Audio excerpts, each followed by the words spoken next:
வணக்கம். வாழ்க வளமுடன், வாழ்க வளமுடன். ஆன்மீக அன்பர்களே, பக்தர்களே, என் பேர் கனகராஜ் மாரிமுத்துங்க. நான் ஒரு விவசாய குடும்பத்தில் பிறந்தவன். கொஞ்சம் ஆன்மீகத்தில் ஈடுபாடு இருக்குது. அதனால் எனக்கு ஒரு சின்ன ஒரு முயற்சி என்னென்னா, இப்போ நம்ம மதத்தில் பல்வேறு சடங்குகள் இருக்குது. அதில் சிலதை நம்ம மூட நம்பிக்கைன்னு சில பேர் சொல்கிறாங்க. நிறையா சடங்குகளில் அர்த்தமும் இருக்குது, சில மூட நம்பிக்கைகள் இருக்கலாம்.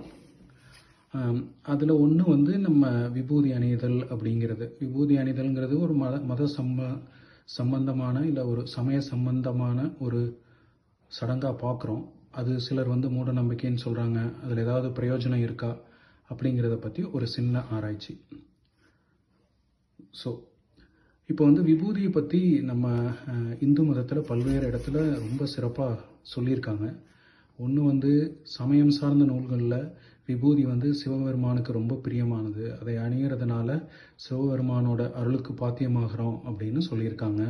அது இல்லாமல் இதை அணிகிறதுனால நீண்ட ஆயுள், ஆரோக்கியம், வியாதிகளிலிருந்து விடுதலை, இல்லை வியாதிகள் வராமல் இருப்பது போன்ற பலன்கள் எல்லாம் நம்ம மத நூல்களில் இல்லை சமய நூல்களில் சொல்லியிருக்காங்க.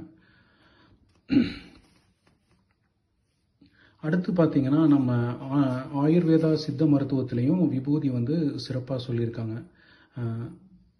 அதில் ஒன்று நோய்கள், காய்ச்சல், தலைவலி போன்ற நோய்கள், உடம்பில் இருக்கிற நச்சுக்களை நீக்குதல் போன்ற எல்லாமே விபூதியினால் கிடைக்குது அப்படின்னு நம்மளுடைய சித்த ஆயுர்வேத நூல்களில் சொல்லியிருக்காங்க.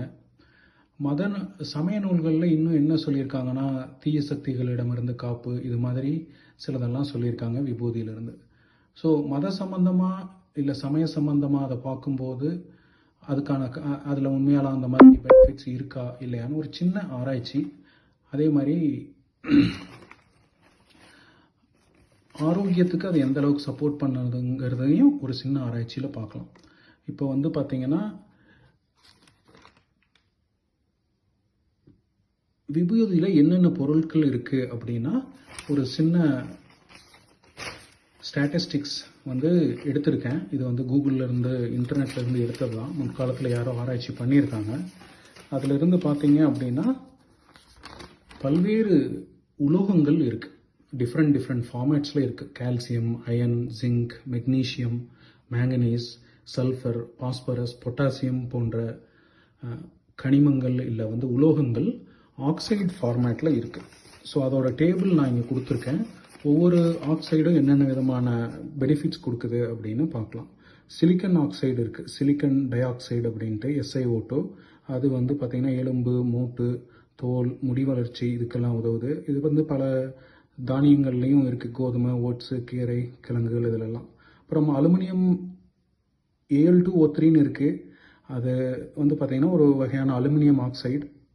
அது உடம்புக்கு நேரடியான தேவையில்லைன்னு சொல்லியிருக்காங்க நம்ம லேட்டஸ்ட் மெடிசன்ஸில், அலோபதி மெடிசன்ஸில். அப்புறம் Fe2O3ன்னு ஃபெரஸ் ஆக்சைடு அது இருக்குது. சாரி, நான் கெமிஸ்ட்ரி படித்து ரொம்ப வருஷம் ஆயிடுச்சு, 25 வருஷத்துக்கு மேலே ஆயிடுச்சு. அதனால் ஏதாவது கெமிக்கல் நேம் தப்பாக சொன்னால் அது ஒரு தவறாக எடுத்துக்காதீங்க. ஸோ இது பார்த்தீங்கன்னா உடம்பில் இருக்கிற ஆக்சிஜன் சுற்றுவோட்டம், நோய் எதிர்ப்பு, வளர்ச்சி, உடல் வளர்ச்சி ஆகியவற்றிற்கு உதவுது இந்த இரும்பு. அடுத்தது கால்சியம். எல்லாருக்கும் தெரியும், நம்மளோட எலும்பு வளர்ச்சி மற்றும் வலிமைக்கு கால்சியம் ரொம்ப முக்கியமானதுன்னு. இதுவும் கீரை போன்ற பல பொருட்களில் இருக்குது. சூரியகாந்தி, எள், அத்திப்பழம் போன்ற உணவுகளில் இருக்குது. கீரையில். அடுத்தது பார்த்தீங்கன்னா மெக்னீஷியம் இருக்குது, சல்ஃபர் ஆக்சைடு இருக்குது, பொட்டாசியம் ஆக்சைடு இருக்குது. இந்த டேபிள் பார்க்கலாம். சரிங்களா. மெக்னீஷியம் நரம்பு, தசை, இதய இயக்கம் போன்றவற்றிற்கு உதவுது. சல்ஃபரும் பார்த்தீங்கன்னா செல் பாதுகாப்பு, திசு சரி செய்தல் போன்ற பணிகளை உடலில் செய்யறதுக்கு உதவுது. பொட்டாசியம் பார்த்தீங்கன்னா இதயம், சிறுநீரக செயல்பாடுக்கு உதவுது, நீர் சத்து மேலாண்மைக்கு உதவுது. பாஸ்பரஸ் இருக்குது, அதுவும் எலும்பு வளர்ச்சி, பல் வலிமை, எனர்ஜி, சக்தி உற்பத்தி, அப்புறம் தசைகளின் இயக்கம் இதுக்கு உதவுது. மேங்கனீஸ் ஆக்சைடு இருக்குது. மேங்கனீஸ் எதுக்கு உதவுதுன்னா எலும்பு வளர்ச்சி, வளர்சிதை மாற்றம், ரத்தம் உறைதல் போன்றவற்றிற்கு உதவுது. ஜிங்க் இருக்குது. ஜிங்க் வந்து டோட்டலி நோய் எதிர்ப்பு சக்தி, டிஎன்ஏ ஓட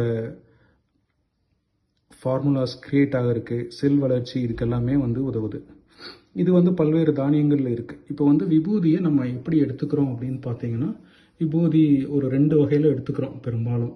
ஒன்று வந்து பார்த்தீங்கன்னா, உடம்புல நெற்றி உட்பட்ட பல பகுதிகளில் அணியணும்னு சமய நூல்கள் சொல்லியிருக்கு. பெரும்பாலும் எல்லாம் நெற்றியில் அணியிறோம். அடுத்து சிலர் வந்து கொஞ்சம் சாப்பிட்லாம் அப்படின்ட்டு கொஞ்சம் இன்டேக்காக முன்னாடி காலத்துலலாம் நிறைய எடுத்துகிட்டு இருந்தாங்க. இப்போ பெரும்பாலும் அது எடுக்கிறதில்ல. பட் வாய் வழியாகவும் கொஞ்சம் சாப்பிட்றாங்க. ஸோ இந்த ரெண்டு முறைகள் சொல்லியிருக்கு.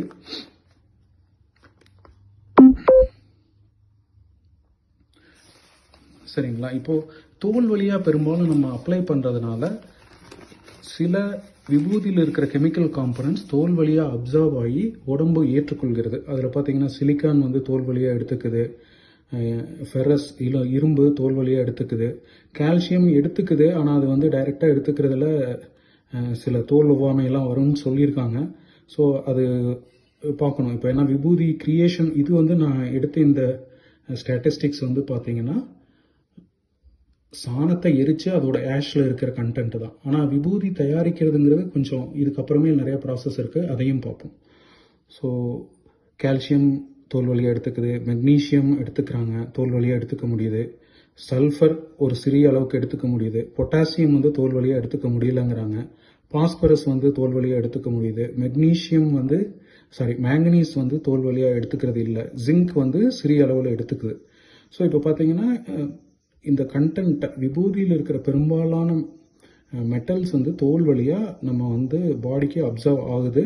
அது மூலமாக நம்ம ஆரோக்கியத்துக்கு இம்ப்ரூவ் பண்ணுதுங்கிறது என்னோட ஒரு தாட். அப்சர்வ் பண்ண முடியும், ஆகுது. அதனால் விபூதி அணியறதுனால இதெல்லாம் அப்சர்வ் ஆகி நம்ம ஹெல்த்துக்கு ஹெல்ப் பண்ணுதுங்கிறது என்னோட ஒரு சின்ன தாட். இதில் வந்து நான் வந்து இதை வந்து லெபார்ட்டரியில் வச்சு டெஸ்ட் பண்ணி சொல்ல முடியாது. பட் இது வந்து ஒரு தாட். சரிங்களா? இப்போ விபூதி எப்படி தயாரிக்கிறாங்க அப்படின்னு பார்க்கணும். ஸோ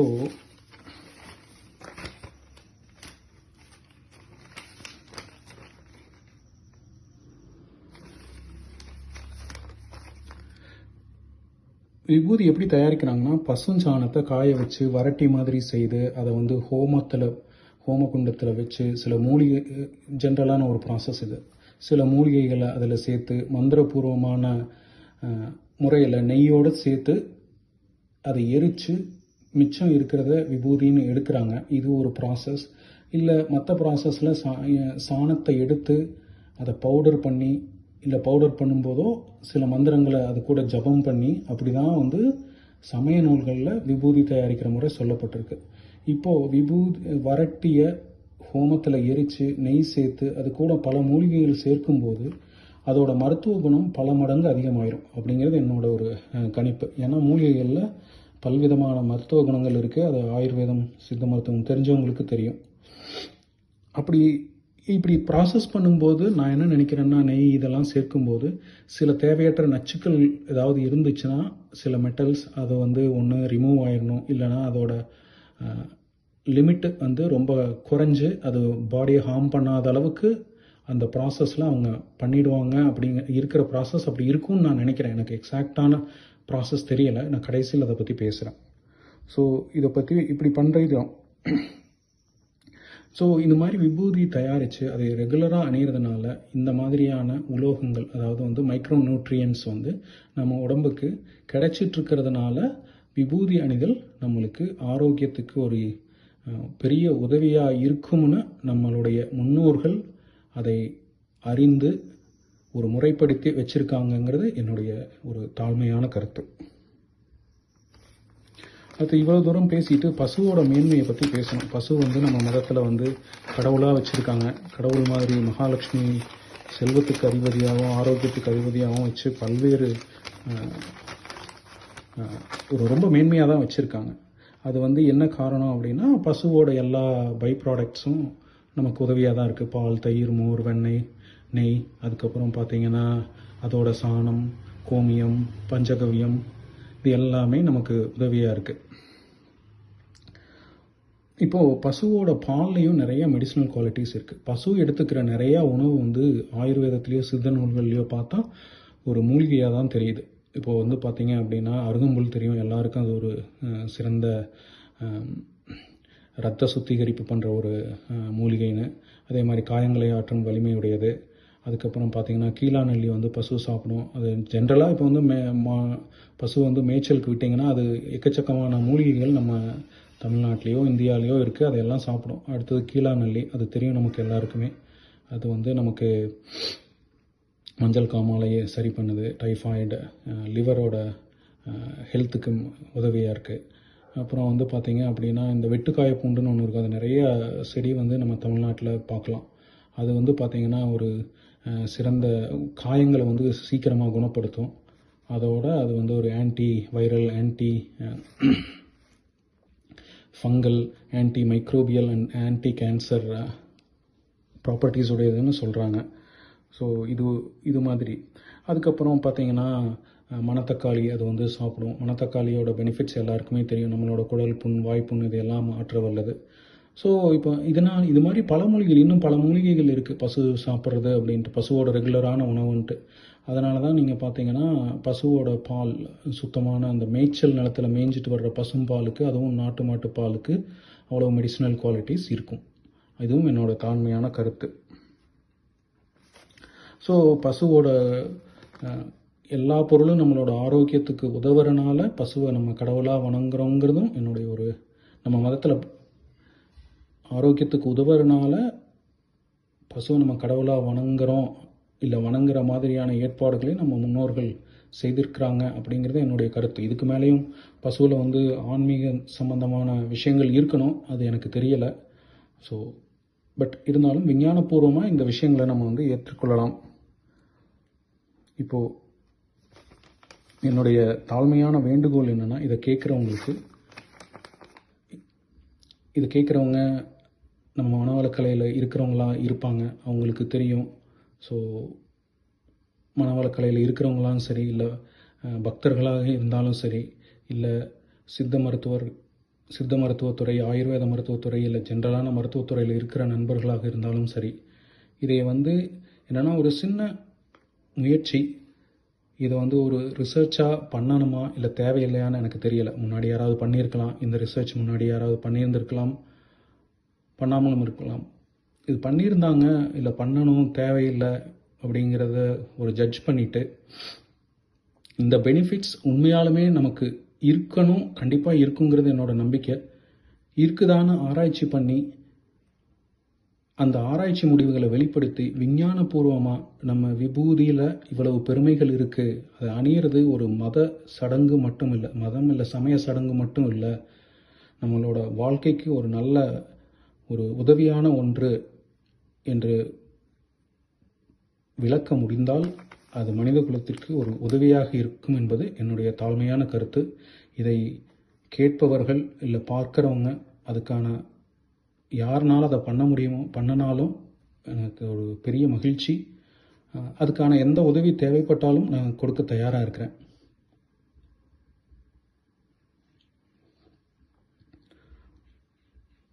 இதுதான் இந்த வீடியோவுக்கான நோக்கம்.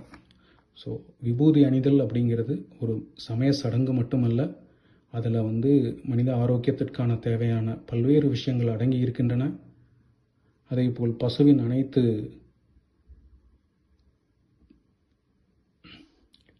பொருட்களும், பால், தயிர் முதலிய பசு கொடுக்கும் அனைத்து பொருட்களும் மனித குல நன்மைக்கு உதவியாகவே இருப்பதால் பசுவை நாம் கடவுளாக வணங்குகிறோம் என்பதையும் விஞ்ஞானபூர்வமாக தெரிவித்தால் நமது சமயத்தின் மேன்மையும் இந்து மக்கள்னு நான் சொல்ல விரும்பலை,